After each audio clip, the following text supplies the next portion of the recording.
Isang magandang umaga po sa bawat pamilya ng RLCC. Naway nasa mabuting kalagayan ng bawat isa sa kabila ng ating pinagdaanan.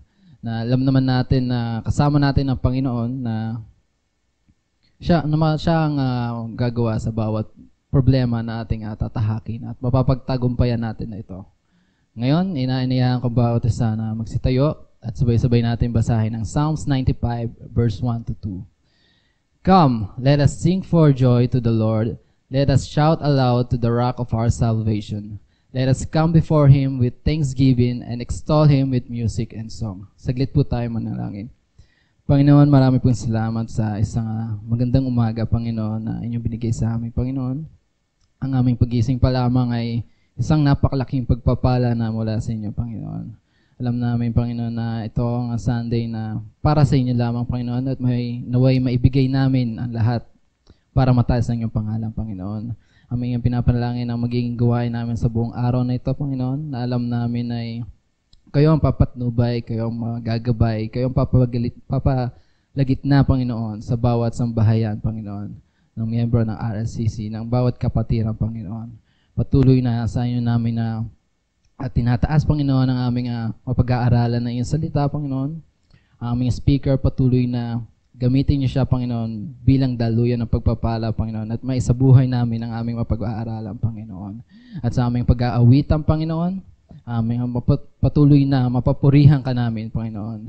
Ikaw lamang, hindi ang aming mga sarili, Panginoon, kundi ikaw lamang, Panginoon. At sa inyo namin ibinabalik ang lahat ng papurit pasasalamat sa tanging pangalan ni Jesus. Amen.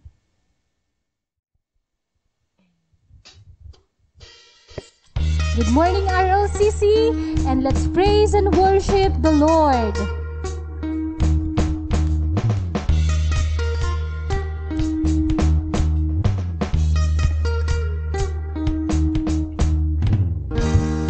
Every tribe will see your glory. Every nation bow before you. All our treasure turn to ashes in the light of you.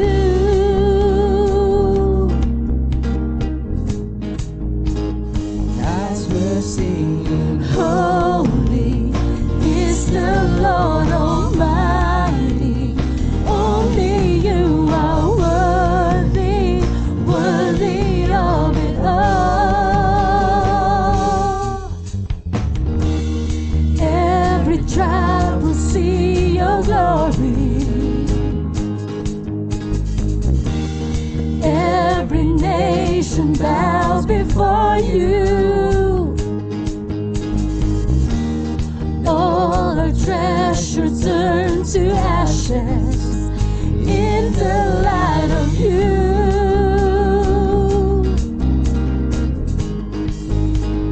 As we're singing, holy is the Lord Almighty. Only you are worthy, worthy of it all. Praise and glory, honor and strength unto our God, unto our God. Matchless, endless, love unrestrained. This is our God. Every tribe sing, there is no one like our God. There is no one like our God. There is no one like our God.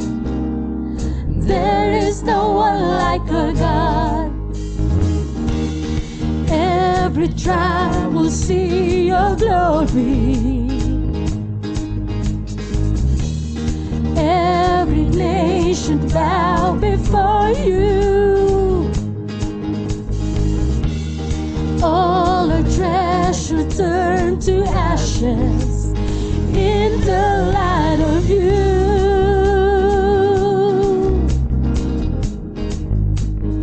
As we're singing, holy is the Lord Almighty. Only you are worthy, worthy of it all.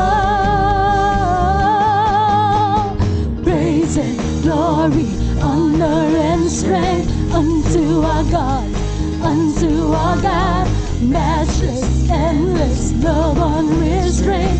This is our God, this is our God. Praise and glory, honor and strength unto our God, unto our God. Matchless, endless, love unrestrained. This is our God. Every tribe sing, there is no one like our God. There is no one like our God. There is no one like our God. There is no one like our God. Wala kang katulad, O Diyos. Wala kang katulad, O Diyos. Wala kang katulad, O Diyos. Wala kang katulad, O Diyos. Wala kang katulad, O Diyos. We sing, there is no one like our God. There is no one like our God. There is no one like our God. There is no one like our God. Praise and glory, honor and strength unto our God, unto our God. Your matchless, endless love unrestrained. This is our God. Every tribe sing, praise and glory, honor and strength unto our God, unto our God. Matchless, endless, love unrestrained. This is our God, this is our God. Praise and glory, honor and strength unto our God, unto our God. Matchless, endless, love unrestrained. This is our God. Every tribe sing, there is no one like our God. There is no one like our God. There is no one like our God. There is no one like our God. And we sing praises to you, O Lord. Sa iyo lagi, Panginoon, ang pinakamataas at pinakamainam na papuri. At patuloy kaming aawit, patuloy naming ipagsisigawan ang kapangyarihan ng iyong pangalan, O Diyos.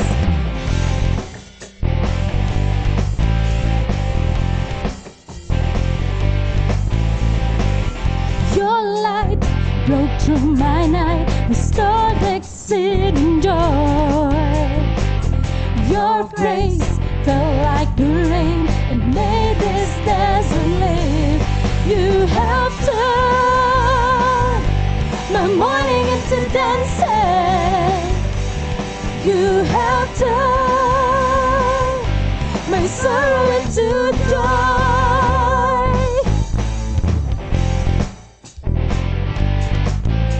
And everyone will sing. Your hand lifted me up. I stand on higher ground.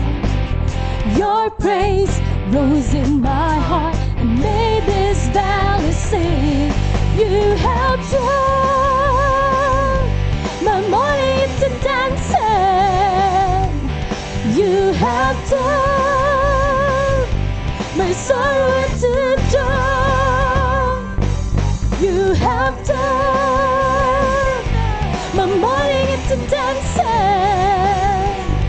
You have turned my sorrow into joy. And we will sing praises to you, Lord. This is how we overcome. This is how we overcome. And everyone will sing, this is how we overcome. This is how we overcome.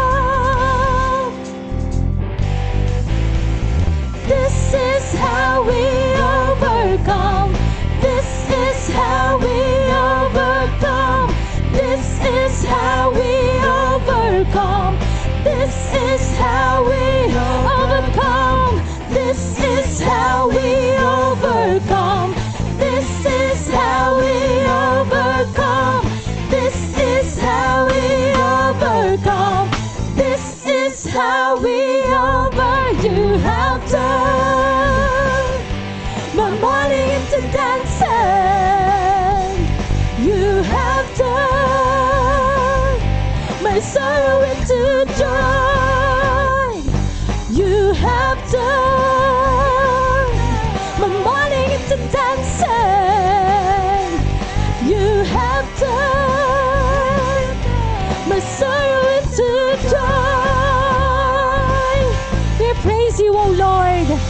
Hallelujah to your name.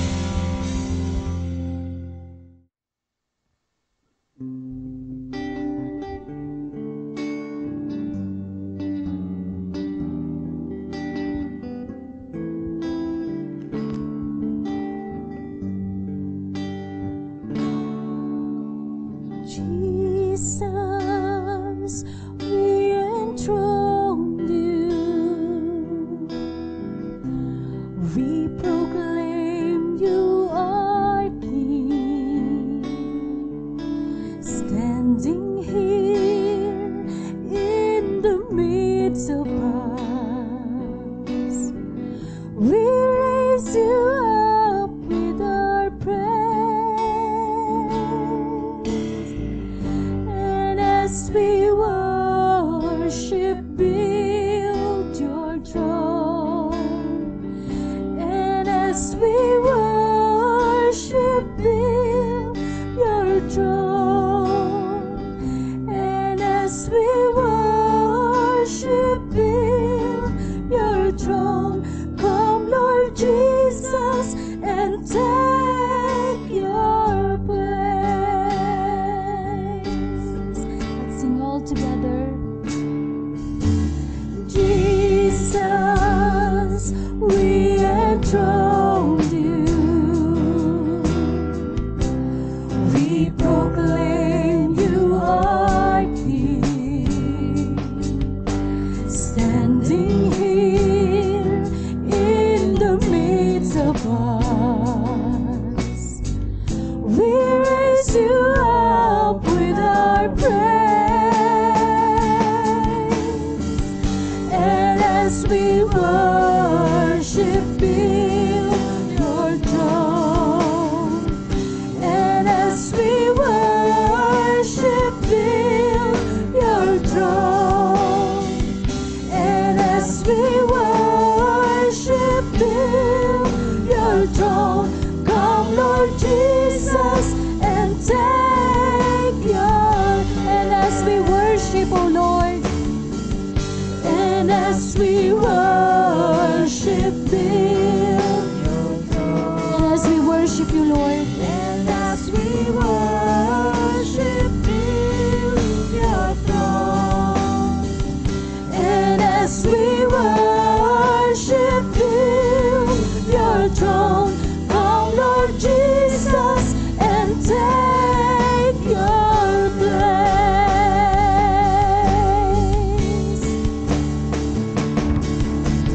Shout to the Lord, all the earth, let us sing. Power and majesty, praise to the King. Mountains bow down and the seas will roar at the sound of your name. And I sing for joy at the work of your hands. Forever I love you, forever I stand. Nothing compares to the promise I have in you. And we will sing, my Jesus, you are my Savior. My Jesus, my Savior. Lord, there is none like you. All of my days, I want to praise the wonders of your mighty love. You're my comfort and my shelter, tower of refuge and strength. Let every breath, all that I am, never cease to worship you. Shout to the Lord, all the earth, let us sing.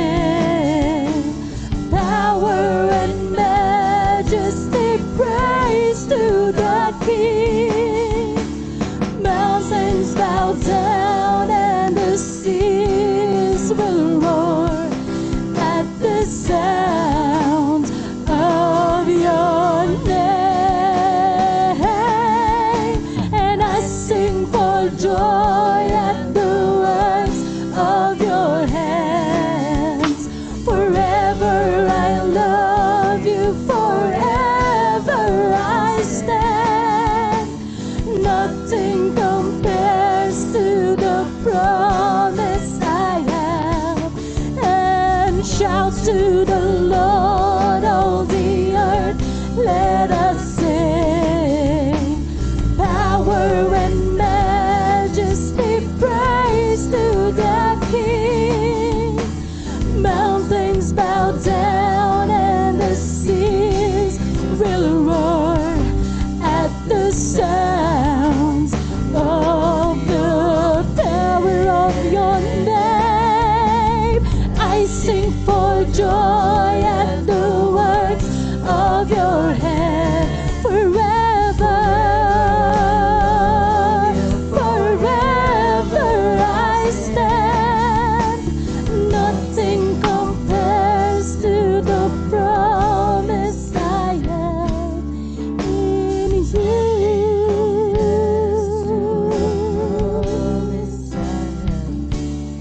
And nothing compares to the promise I have in you.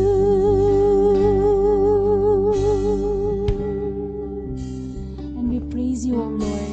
In Jesus' mighty name, amen and amen. Magandang umaga mga kapatid. Muli ay mag-aaral tayo ng salita ng Diyos.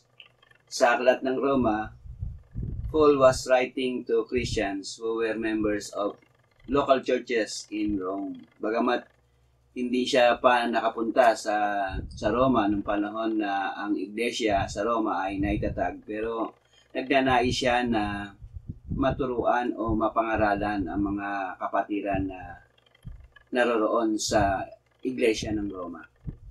He described their relationship to each other in terms of the body or members of a body.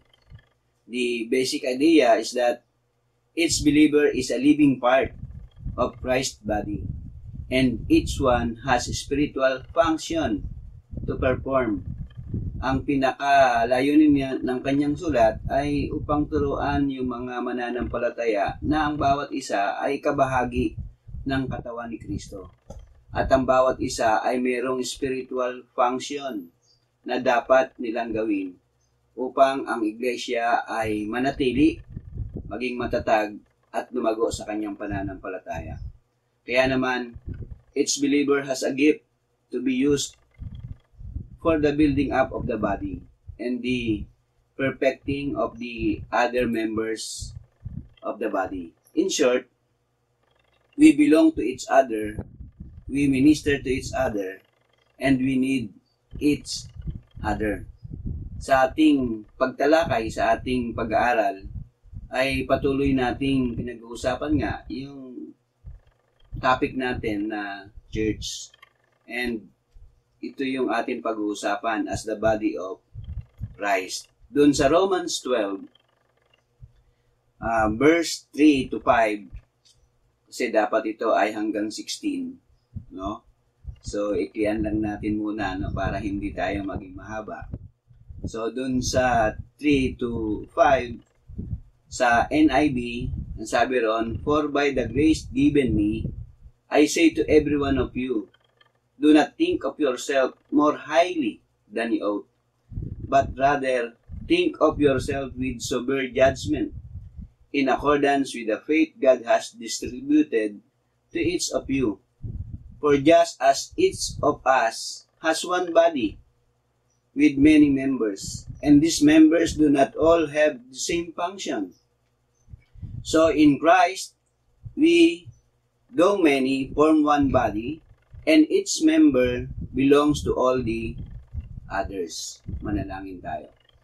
Aming Diyos, patuloy po kaming lumalapit sa umagang ito. Pinagkakatiwala po namin ang amin pong pagbubulay ng iyong mga katotohanan. Tulungan mo po kami na mga katotohanan ito ay titimo hindi lamang po sa aming mga puso, kundi sa aming mga buhay. Mahayag ito sa pang-araw-araw naming pamumuhay bilang iyong mga anak na ibinilang sa iyong iglesia ang iyong katawan. Sa inyo po namin ipinagkakatiwala ang aming pong gawain ito. Sa pangalan po ng aming Panginoong Yesus.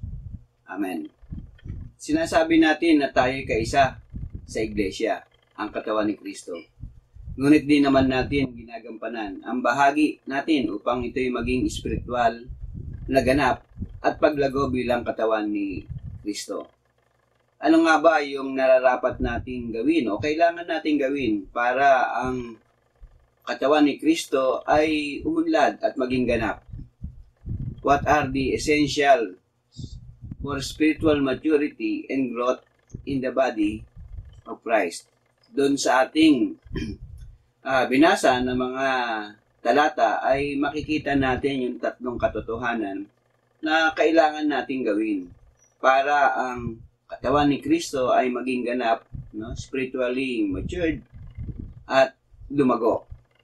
Una, dun sa talatang 3, ang sabi roon, "For by the grace given me, I say to every one of you, do not think of yourself more highly than you ought, but rather think of yourselves with sober judgment, in accordance with the faith God has distributed to each of you." Makikita natin doon yung honest evaluation.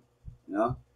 Sabi doon sa Mabuting Balita sa Tagalog version, "Dahil sa kagandahang loob ng Diyos sa akin, sinasabi ko sa bawat isa sa inyo, huwag ninyong pahalagahan ang inyong sarili ng higit sa nararapat. Sa halip, pakaisipin ninyong mabuti ang tunay ninyong katayuan ayon sa sukat ng pananampalatayang ipinagkaloob ng Diyos sa bawat isa sa inyo." So, sabi nga natin, ang Aklat ng Roma ay isinulat ni Apostol Pablo sa mga mananampalataya o sa iglesia na nasa Roma. At ang dahilan nito ay upang makatulong siya, turuan sila na magkaroon ng pagkakaisa, paggawa upang ang iglesyang ito ay maging ganap at lumago sa pananampalataya. Ang sulat nito ni Apostol Pablo, bagamat sabi nga ito ang pinakakaunahang sulat na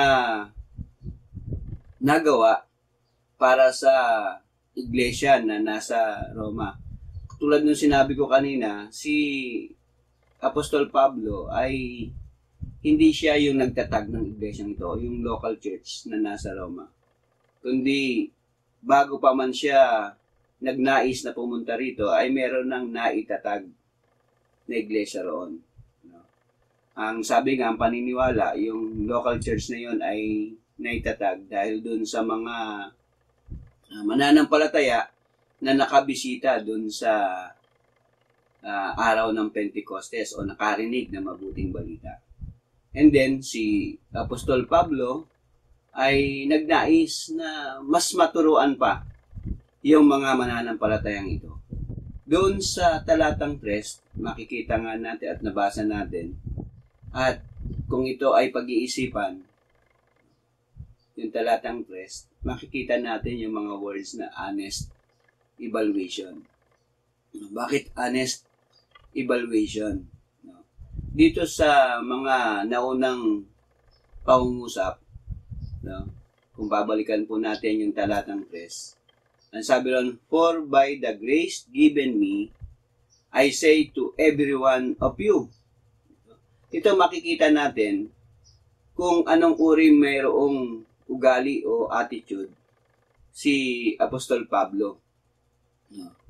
Kasi yung pagtingin niya sa kanyang sarili. Kaya kung pag-aaralan natin yung talatang 3, makikita natin doon na bagamat siya ay nagtuturo, ipinapalagay niya na ang kanyang sarili ay mas mababa. Dahil sa kanyang pagsasalita, makikita natin na sabi doon, "For the grace of God." Nagsalita siya hindi dahil sa kanyang kalagayan, sino ba si Apostol Pablo? Ang alam natin, si Apostol Pablo ay naging misyonero sa mga lahing hentil. No? Pero sa kanyang pagtuturo, no? Hindi lamang mga hentil ang nakakarinig sa kanya, kundi maging yung mga Hudyo na nasa ibang mga panig. No? Itong iglesia sa Roma ay hindi lamang mga hentil ang mga mananampalataya rito, yung mga Romano, kundi meron ding mga halong mga Hudyo, yung mga mananampalataya dito. So sa kanyang sinabi o pagtuturo, hindi niya ipinapalagay na ang kanyang sarili ay mas mataas. No? Pero kung ang pag-uusapan ay ang edukasyon ni Apostol Pablo, he is an educated person. Mataas yung kanyang pinag-aralan because he studied with Gamaliel, a famous teacher in their times. Ang naging guru niya ay si Gamaliel na sa panahon nila, ito ay isa sa mga pinakatanyag na guro. Kung titingnan natin yung Acts 22 verse 3, dito niya binanggit yung patungkol sa kanyang pag-aaral kay Gamaliel. No? Ang sabi roon sa verse 3 na Acts 22, I am a Jew, born in Tarsus of Cilicia, but brought up in the city. I studied under Gamaliel and was thoroughly trained in the law of our ancestors. Dito makikita natin kasi ang kausap dito ni Apostol Pablo, mga Hudyo. No? Kine-question yung kanyang pagiging apostol. Kaya nga ang sabi niya, ako ay isang Hudyo rin. Ipinanganak sa Tarsus of Cilicia, bagamat yung Tarsus of Cilicia ay wala dun sa Jerusalem, ito ay nasa Asia Minor. But, sabi ron, itinrain siya, no, ng guro na ito, si Gamaliel, sa isang masusing pagtuturo. Sabi ron, he was trained by Gamaliel in the law of our ancestors. Sabi ron sa verse 3 ng Acts 22. As zealous for God as any of you are today. So dito sa verse 3, makikita natin yung kalagayan ni Apostol Pablo na siya ay hindi lang pangkaraniwang nilalang, kundi medyo may kataasan kasi meron siyang pinag-aralan. Ano? And then, habang siya nagtuturo at nagsasalita, hindi niya ipinapalagay na ang kanyang kalagayan ay mataas, no? Lalo na kung ang pag-uusapan ay yung pagiging citizenship. No? Si Apostol Pablo kasi, dalawa yung kanyang citizenship. Meron siyang dual citizenship. Bakit naging dual? Kasi siya ay Jewish at siya ay Roman citizen. He was born as a citizen of the Roman Empire. Saan natin mababasa yan? Doon sa Acts 22, verse 25 to 28, ang sabi ron, as they stretched him out to flog him, Paul said to the centurion standing there, is it legal for you to flog a Roman citizen who has not even been found guilty? When the centurion heard this, he went to the commander and reported, what are you going to do? He asked. This man is a Roman citizen. The commander went to Paul and asked, tell me, are you a Roman citizen? Yes, I am, he answered. Then the commander said, I had to pay a lot of money for my citizenship. But I was born a citizen, Paul replied. Kasi dito, inihabla si Apostol Pablo at nung siya ay pinaratangan ng mga Hudyo, no, dinala siya sa court, sa centurion. And then, nung siya ay humarap, Kasi ang ano niya ay merong ano to eh, merong hatol, merong paghataw. And then sabi niya, tama ba na parusahan ang isang mamamayang Romano na hindi man lang dumadaan sa isang paghahatol? Kaya nabigla yung centurion. Totoo ba 'yon?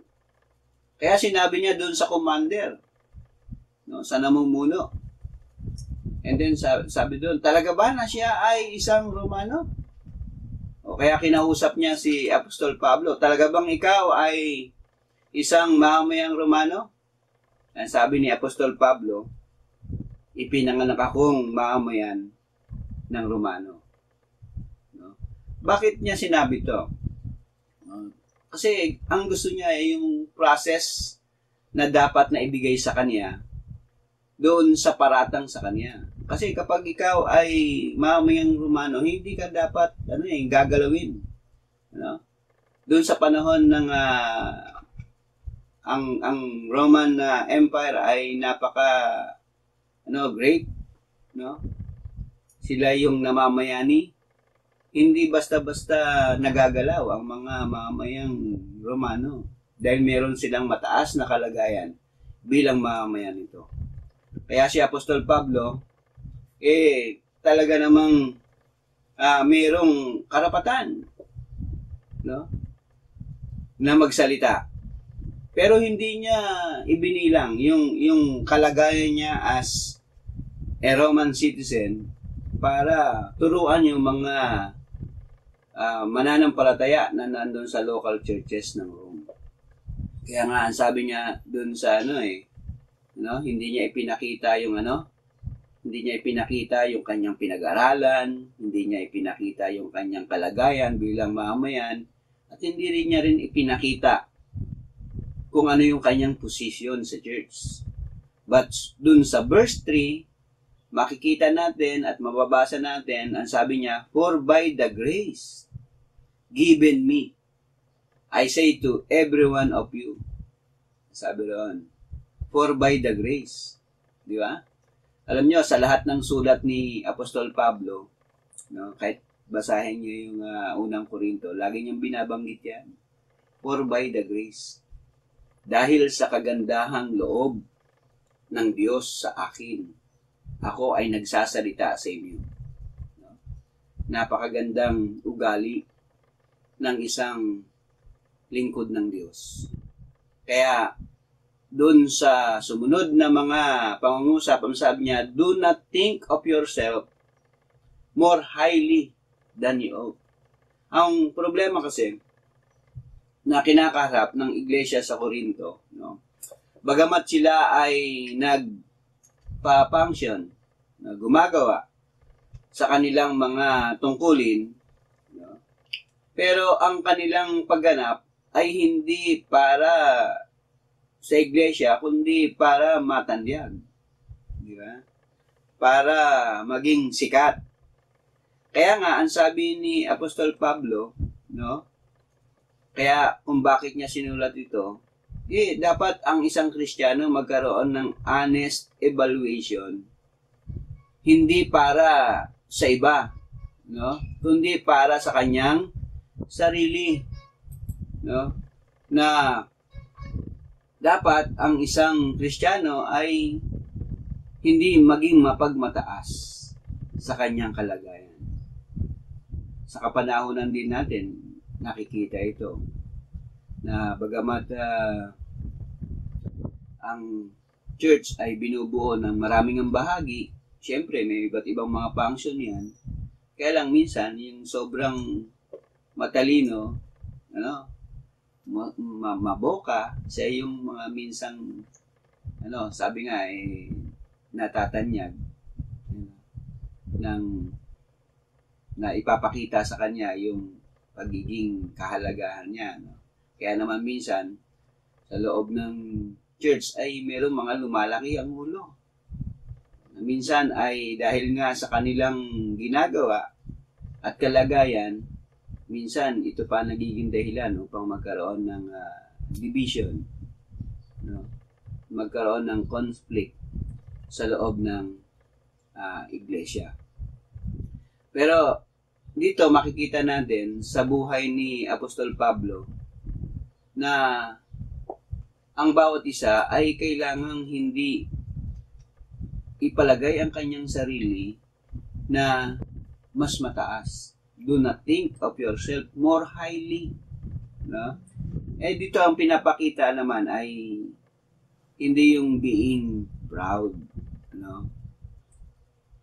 Kundi ang ipinapakita dito ay yung pagpapahalaga niya sa kanyang sarili. Kaya nga doon sa Tagalog version, ang ginamit doon ay huwag ninyong isipin o huwag ninyong pahalagahan ang inyong mga sarili. Si Denny, siya isa sa mga author ng Christian books, na isang commentary books, no? Ang sabi niya doon sa paliwanag niya, as the body of Christ, the duties of members of the church, yung tungkulin ng mga miyembro sa lokal na iglesia o sa katawan ni Kristo, ay nararapat lamang na i-avoid yung self-exaltation, yung kanyang itaas ang sarili ng higit sa iba. Yan sabi ni Dini, no? To think more highly, yun sabi ron, kasi yung to think more highly, yung isipin niya o pahalagahan niya yung kanyang sarili. Sa Griego kasi ang salitang yan ay isinalin sa hyperpronin, nang ibig sabihin ay to overthink. Yung isipin mo, ipalagay mo na ang iyong sarili ay mas higit sa iba. Kasi sabi nga natin, lalo na sa loob ng church, minsan iba-iba yung mga gifts na ipinagkaloob. Pag ikaw ay nararamdaman mo na marami akong ginagawa, marami akong gifts na sabi rito, nagagamit sa paglilingkod sa Panginoon, yun tumutungo na sa pagkakaroon ng self-exaltation, na kung saan para nang ikinukumpara mo ang iyong sarili sa mga mananampalataya na kasama mo bilang kabilang ng iglesia lokal ng Panginoon. Dito sinabi ni Apostol Pablo na huwag nating pahalagahan ang ating mga sarili. Bagkus, ang dapat nating gawin ay magkaroon ng pagpapakumbaba. Kaya, sabi ron sa verse 3, but rather, think of yourself with severe judgment. Ano yung severe judgment? Ito yung synonym ng humility. Sa Tagalog ang sabi ron, pakaisipin nyo o huwag nyong pahalagahan ang inyong mga sarili, bagkus ay magpakumbaba. No? Magpakumbaba kayo with severe judgment in accordance with the faith God has distributed to each of you. Ang isang lokal na iglesia, no? Bakit ba natin pinag-uusapan yung lokal na iglesia? No? Kasi minsan dito nagkakaroon ng kalituhan. Kasi ang iglesia merong pangkahalatan, universal church, at saka yung lokal na iglesia. No, parang pinag-aralan na natin to ng mga nakaraan. Kapag ang isang tao ay nakakilala sa Panginoong Hesus, saan man siyang bansa, saan man siyang lahi, siya ay kabilang na sa pangkahalatang iglesia, no, sa katawan ng Panginoong Hesus. Kung ang pag-uusapan ay local church, ito naman ay mga taong kumilala sa Panginoong Hesus na nasa partikular na lugar. Kaya nga doon sa Book of Revelation, no, 7 local churches ang binanggit doon. Meron bang pwedeng mag-recite ng 7 churches na yan? Huwag na lang tayong pumunta doon sa New Testament. Yung mga churches na yan, no, doon sa isinulat ni Apostol Pablo, nandyan yung Church of Romans, nandyan yung Corinthians, nandyan yung Philippians, nandyan ang Colossians, Thessalonians. So, dito makikita natin yung mga local churches. Ito rin ang intention ni Apostol Pablo kung bakit sumulat siya sa Roma. Ang intention niya ay turuan yung mga mananampalataya sa local churches upang ito ay maging ganap. At ipinakita niya ito hindi sa pamamagitan ng pagpapakilala kung ano yung kalagayan niya sa kanyang sarili, kundi yung kagandahang loob na ibinigay sa kanya ng Diyos. Yung ugali na mayroong pagpapakumbaba. Kaya nga dun sa 1 Corinthians 11:1, ang sabi niya, imitate me as I imitate Christ. Kumbaga, gayahin niyo ako tulad ng paggaya ko sa Panginoong Hesus. At isa sa mga makikita natin sa buhay ni Apostol Pablo, yung humility na makikita natin sa buhay ng ating Panginoong Hesus. Upang maging ganap, malago ang iglesia, ang katawan ng Panginoong Hesus, ay nararapat lamang na magkaroon tayo ng honest evaluation sa ating mga sarili. Then, pangalawa, what are the essentials for spiritual maturity and growth in the body of Christ? Sabi nga natin, una, having a honest, no? Harang kapampangan, no? Honest evaluation. Number 2, a faithful cooperation. Tapat na pakikiisa. Doon sa verse 4 and 5, sabi ron, for just as each of us has one body with many members, and these members do not all have the same function. So in Christ, we though many from one body, and each member belongs to all the other. So dito yung paglalarawan ni Apostol Pablo sa katawan ng Panginoong Hesus. Na bagamat siya ay isang katawan, ngunit mayroong maraming bahagi. No? Tulad ng ating katawan. Na ito ay isang parte lang, one part. Hindi one part. Buong katawan. Pero merong iba't ibang bahagi na merong iba't ibang ginagawa. So, bilang iglesia, sabi roon, so in Christ we though many form one body and each members belong to all the others. Dito makita natin yung salitang each members belong to all the others. Yung bahagi ng katawan ay mayroong gagawin para sa ikauunlad ng buong katawan. Doon sa 1 Corinthians chapter 12, we find the same truth spoken of in these verses. Parang kapareho lang nung isinulat ni Apostol Pablo dito sa local church ng Roma, doon sa local church ng Corinto. 1 Corinthians 12 din.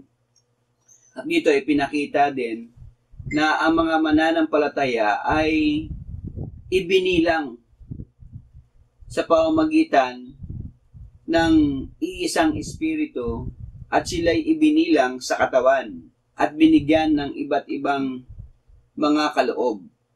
Sabi roon. And then, sabi nga natin, yung church ay yung sinulatan ni Apostol Pablo ay binubuo ng mga local churches. na bagamat sila ay magkakaiba, magkakalayo, pero ang laging itinuturo ni Apostol Pablo ay yung paglilingkod, hindi para sa sarili, kundi para sa buong iglesia, doon sa local churches. Kaya nga dito sa Romans 12, 6 and 8, 6 to 8, ipinakita dito ni Apostol Pablo yung mga iba't ibang mga gifts na kailangan nating gawin. O kung meron man tayo sa mga gifts na ito, kailangan nating gamitin hindi para matanyag, bagkus maging ganap o spiritual matured ang isang iglesia at siya ay lumago sa kanyang pananampalataya.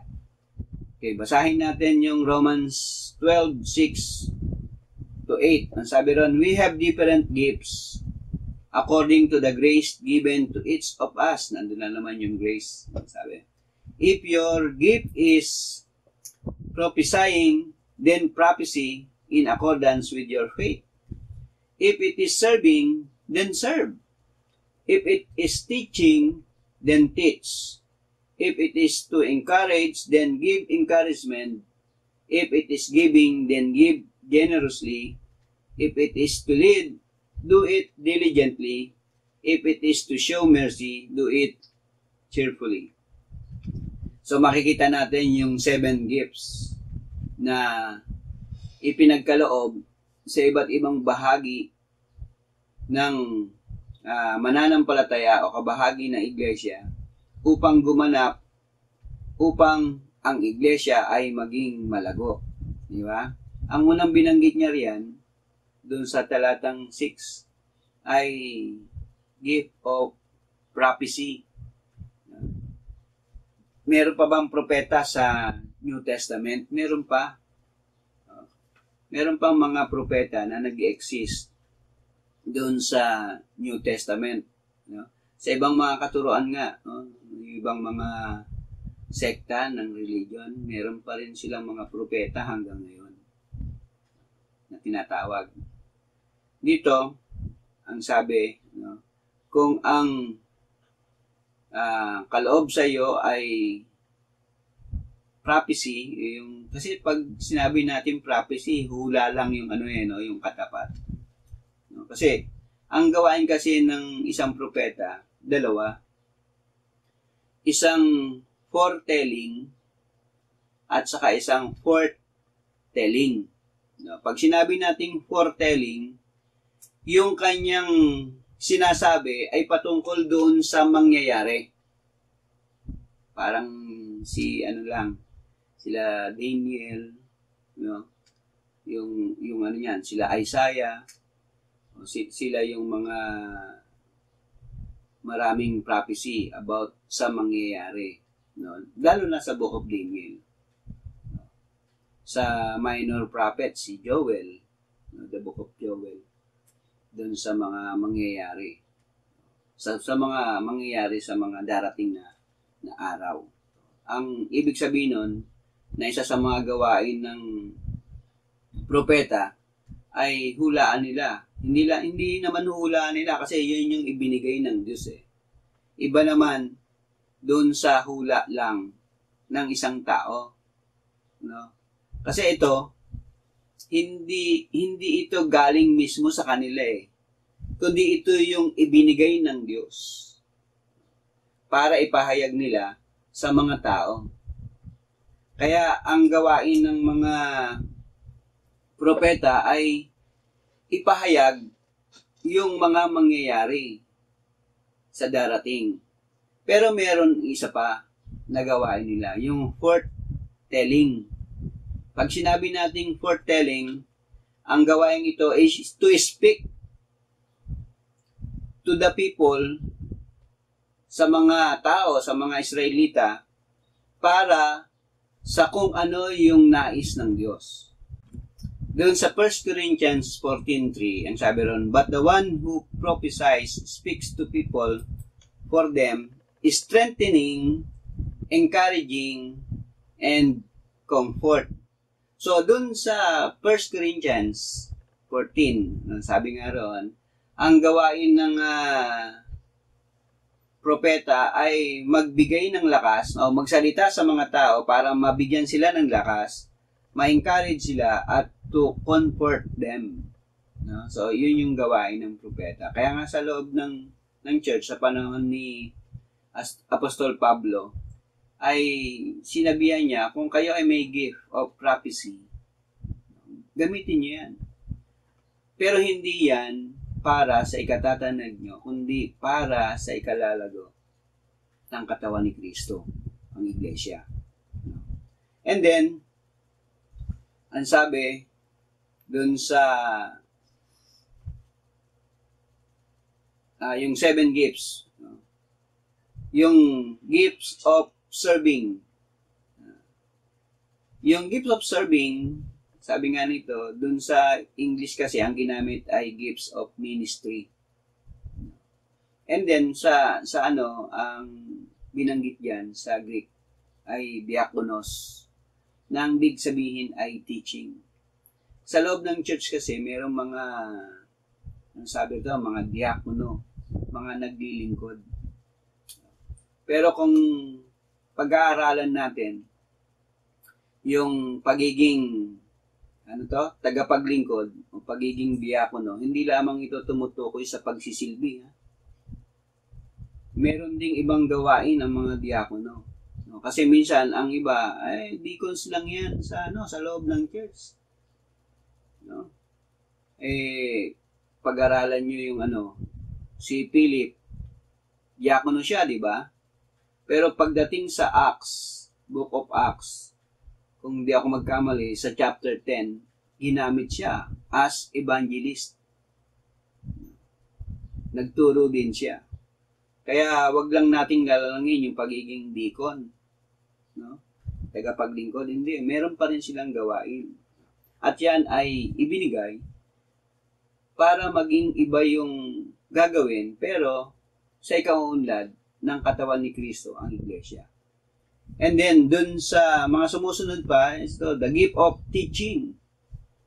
Dun sa 2 Timothy 2:1 and 2, NIV translation, ang sabi ron, "You then, my son, be strong in the grace that is in Christ Jesus, and the things you have heard me say in the presence of many witnesses, and trust to reliable people who will also be qualified to teach others." Ito yung payo niya kay Timothy. Kasi si Timothy ay batang pastor, batang lingkod ng Diyos sa isang lokal na iglesia. At ang sabi niya, turuan mo yung mga tao na karapat dapat turuan, para naman sila ay makapagturo din. Kaya alam nyo, sa loob ng church, may mga teachers, may mga guro. Iba-iba yung kaloob sa atin. Merong nagpipreach, merong nagtiteach, merong naglilingkod. And then, dito, yung pagtuturo, minsan kasi ang kaisipan ng iglesia o ng mga miyembro ng iglesia ay ang pagtuturo sa pastor lang yan. Ang pagtuturo sa leaders lang yan. Ang pagtuturo para lang yan sa binubuo ng mga namumuno sa loob ng church. Hindi po. Ang pagtuturo ay sa lahat ng miyembro ng katawan ni Kristo, ang iglesia ng Panginoon. Diba? Lahat. Kasi hindi naman, ang pagtuturo naman, merong informal at saka formal teachings. Bakit formal teachings? Pag sinabi nating formal teachings, ibig sabihin, yung mga mag-aaral, pumupunta yan sa isang guro na kung saan naroon sila sa isang lugar, sa isang classroom, at nagtuturo yung guro sa panahon natin, ang katumbas niyan, face-to-face. Face-to-face. Ang online ba, formal? O formal din yung online. Kasi meron pa rin guro. No? Paano yung informal teaching or education? Ito yung pagtuturo na hindi mo naman nilalayo na magturo, pero ipinapakita mo sa buhay mo. Kaya nga, ang bawat miyembro na, sabi nga, kapag ikaw ay masigasig sa paglilingkod o pagsaserve sa Panginoon, abay, nagtuturo ka na. Ano itinuturo mo? Yung maging masigasig. No? Paano kung ikaw ay tatamad-tamad at hindi ka nagtuturo? Nagtuturo ka rin. Tinuturuan mo yung ibang miyembro na maging tamad at hindi maging masigasig. So, ibig sabihin, ang buhay ng mga mananampalataya bilang kabahagi ng katawan ni Kristo, ang iglesia, merong part sa pagtuturo. Di ba? And then, pang-apat, the gifts of exhorting. Sa ibang salin, ang ginamit is to encourage. Encouraging. Which means, encouraging the body, the believers, to serve the Lord and be faithful to Him. I-encourage yung mga mananampalataya, yung mga believer, to serve the Lord, paglingkuran ng Diyos, at maging tapat sa paglilingkod. So, sa loob ng katawan ni Kristo, may bahagi doon na kahit wala siyang gift of teaching, wala siyang gift of preaching, pero merong gift siya ng exhorting, yung encouragement. Magandang na yan. Kumbaga, kagamit-gamit. Yung ikaw ay, kumbaga, pinalalakas mo yung loob ng bawat isa. Sabi nga, madaling malapitan kahit namumroblema ka rin, pero yung iba na mga namumroblema sa iyo pa rin pumupunta. Kasi meron kang gift of encouragement. Na-encourage sila kapag lumalapit sa iyo. O kaya naman yung tuwing araw ng linggo ay nandun ka sa harapan ng pinto. At ikaw ay ginagamit mo para kumustahin yung mga mananampalataya na dumarating. Na-encourage sila. Kumbaga, yung gift of encouragement nasa sa iyo.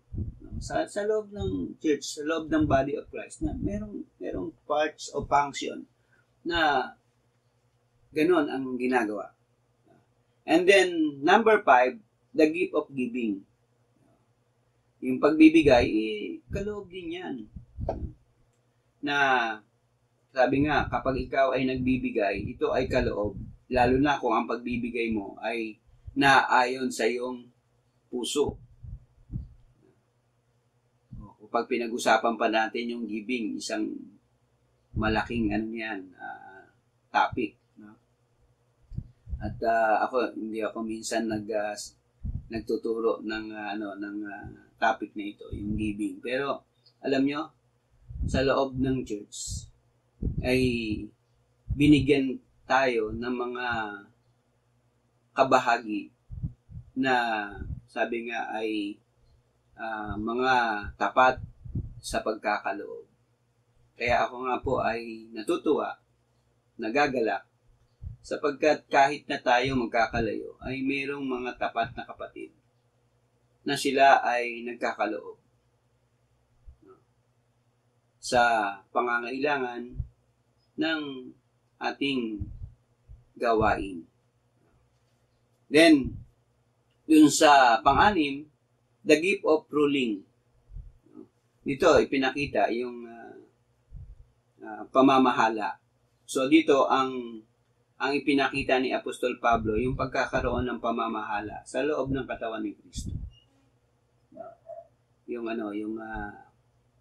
Ito ay yung binubuo ng pamunuan o ng konsilyo. No?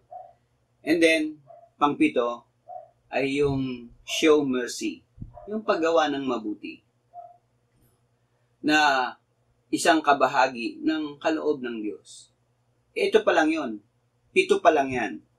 Pero ito, yung 7 ito, pag gumaganap, yung 7 ito sa pamamagitan ng buhay ng bawat bahagi ng katawan ni Kristo, ang iglesia, ay dito pa lang makikita na yung paglago, yung pagiging ganap ng iglesia, yung katawan ni Kristo.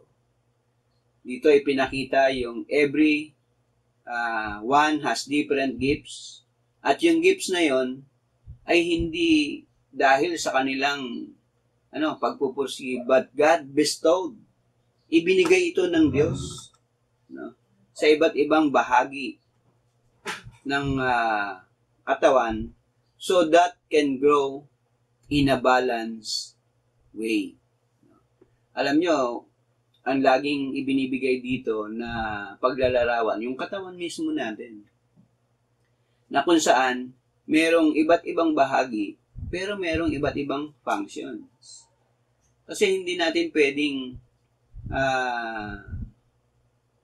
sabi rito, isipin na ang kailangan lang ay yung kamay o ang kailangan lang ay yung paa. Ang Diyos, kaya siya nagbigay ng mga kaloob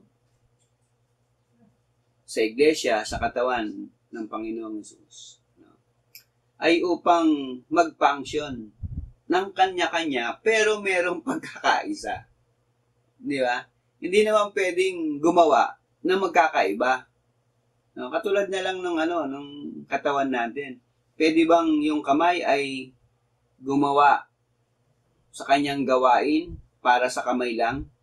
Hindi. Gumagawa siya para sa buong katawan. Yung paa din. Gumagawa, nagpa-function ang paa para sa buong katawan. Hindi lang puro sa paa. Di ba?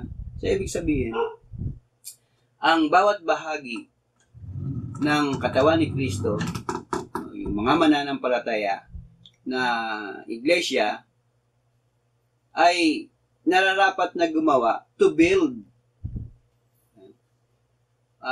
para lumago ang katawan ni Kristo, ang Panginoong Jesus. Spiritual gifts are tools to build with. Para lumago. Yung mga spiritual gifts na yan ay mga instrument to build up the church. Hindi ito laro. Isipin natin, yung ating ginagawa sa church ay hindi lamang laro. Hindi tayo naglalaro. Or hindi tayo nakikipag-compete. Hindi natin ipinapakita na tayo ay mas magaling sa iba o mas mataas sa iba. But we use spiritual gifts to build up the church and make the body of Christ become spiritually mature. Kaya, ano ang kailangan natin? A faithful cooperation. Maging tapat tayo sa pakikiisa. So, yan ang dapat nating gawin. Magkaroon tayo ng honest evaluation, no? Yung pagpapalagay natin sa sarili, hindi sa pamamagitan ng pagmamataas, kundi sa pamamagitan ng tapat na isipin mo ang iyong sarili na may pagpapakumbaba. No?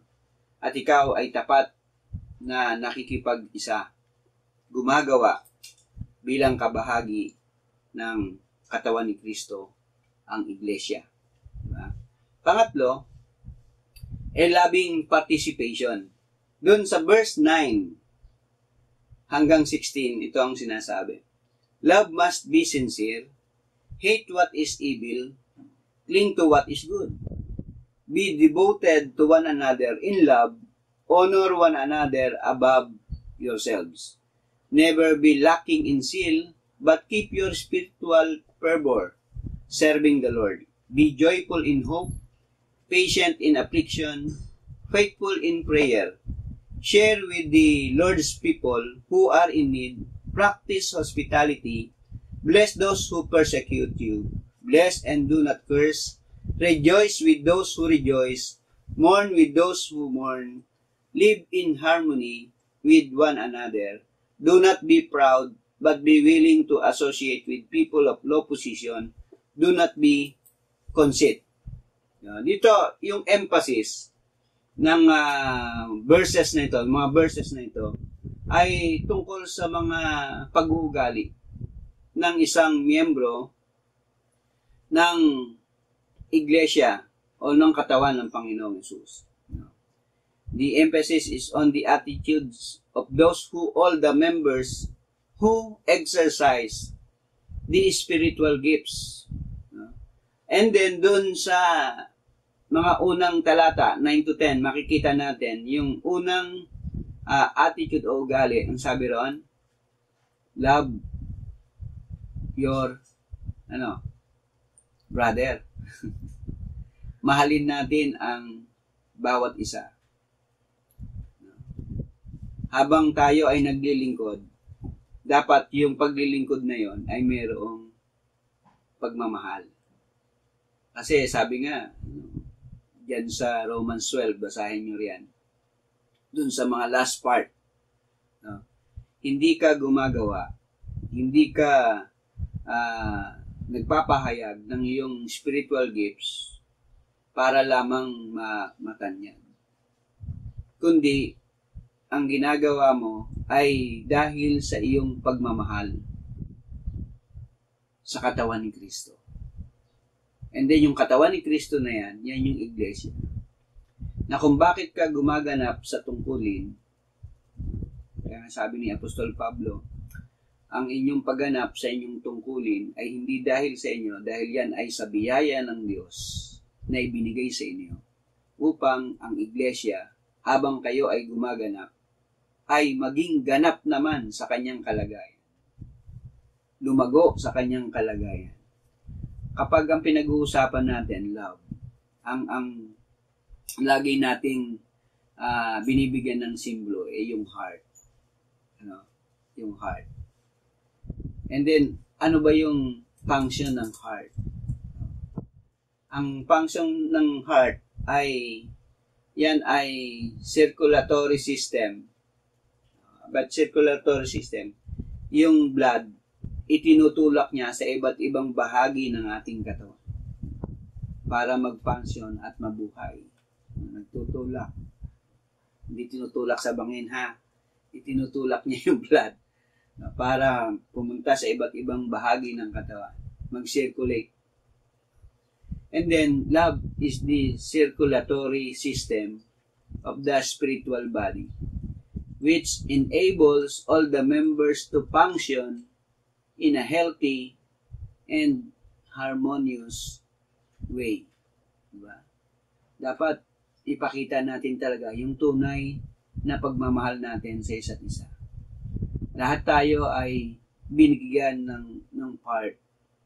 Iba-ibang function.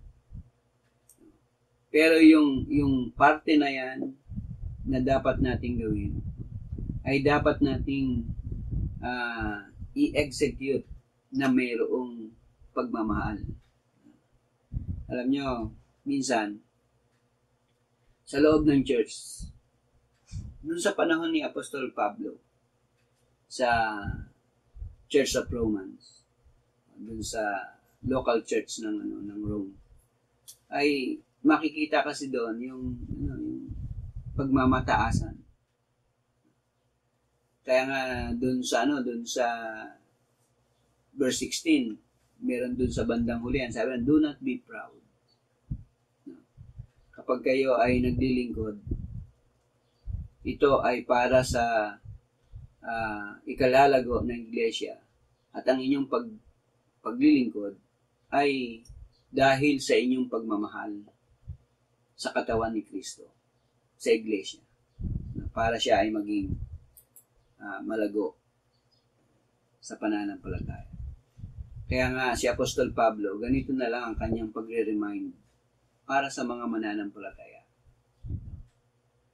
Ano man ang inyong ginagawa, sabi niya, do it with love. Merong pagmamahal. Christian fellowship is much more than a pat, tapik sa balikat ba, or a handshake.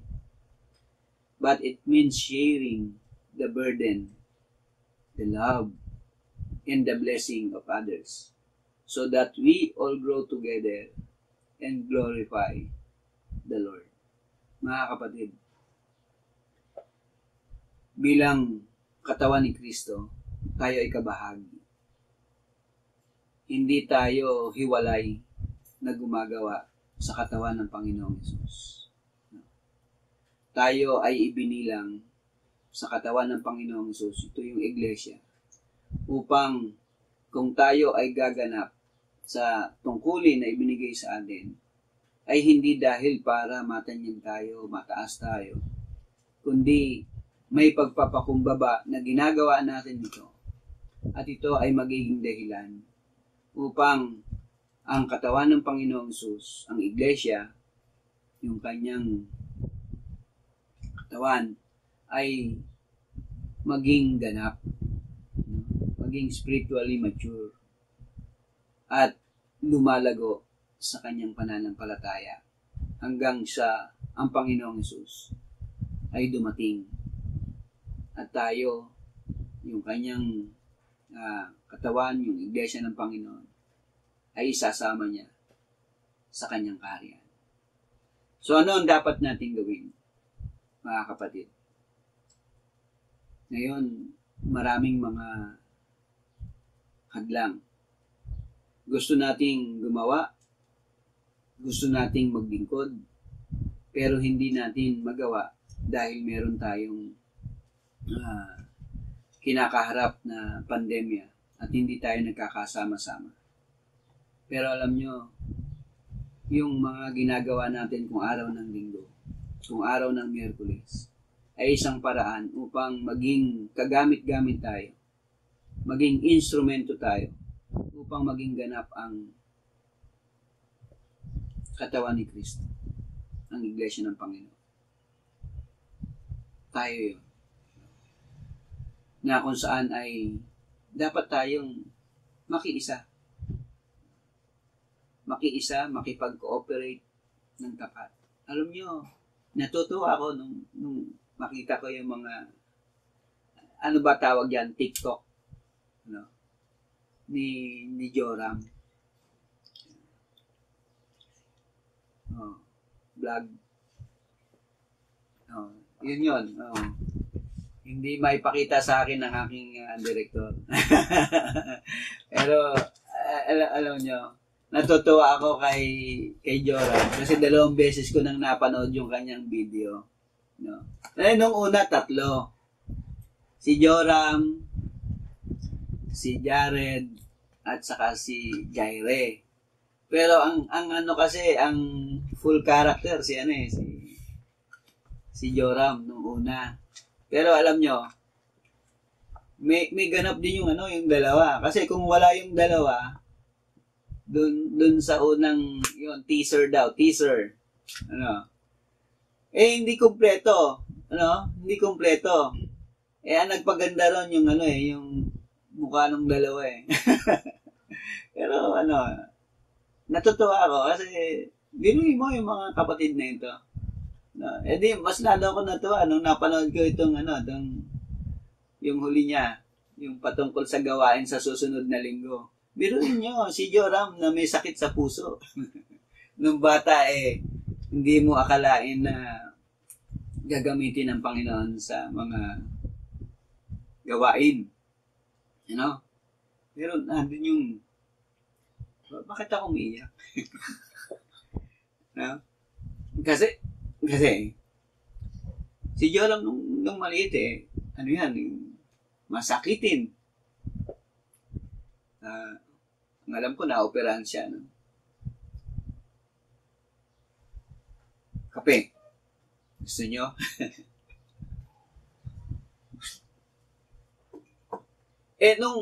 nung lumaki, kubiruin nyo, hindi lang teaser ang ginagawa. No? Hindi lang video ang ginagawa nila, kundi siya ay isa sa mga instrumentalist natin.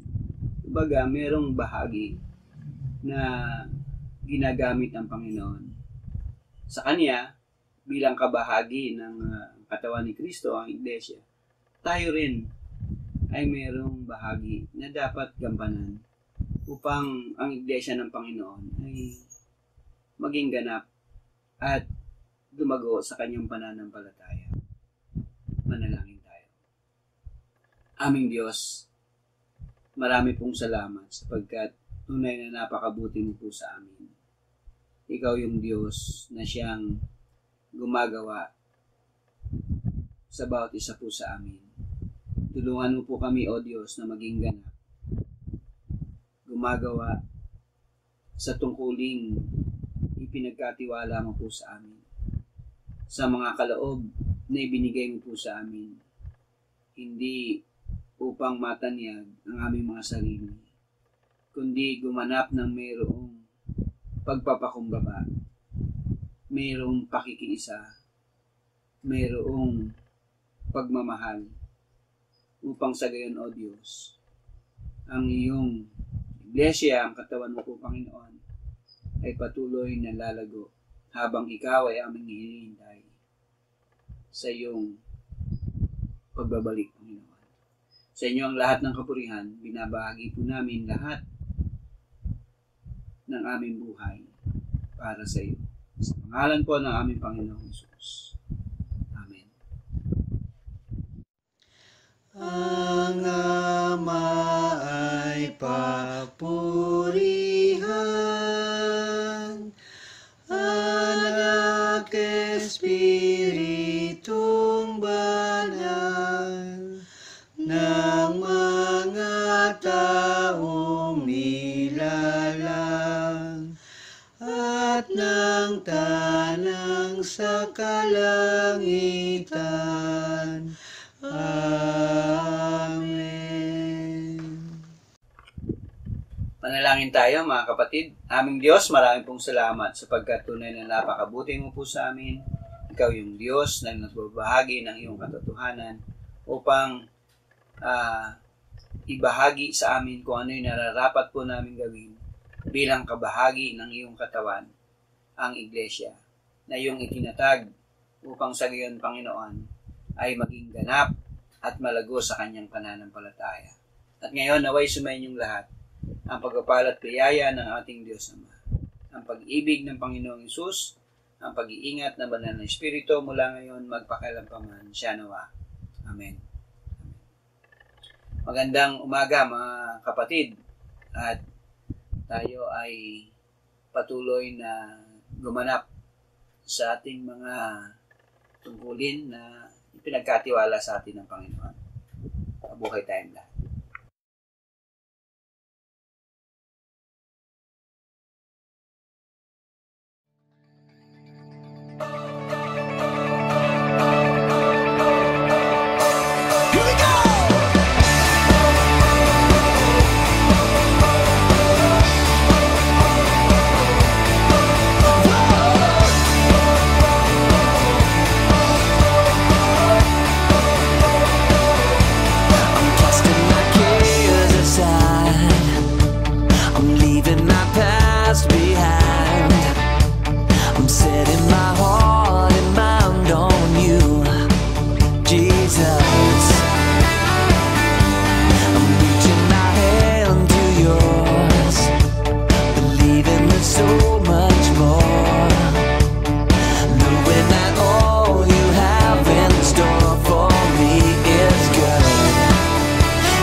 Pastor Rico, Pastor Beng at Pastor Ralph, ang buhay nyo ay pagpapala sa amin. Salamat sa buhay nyo at sa inyong paglilingkod sa Diyos.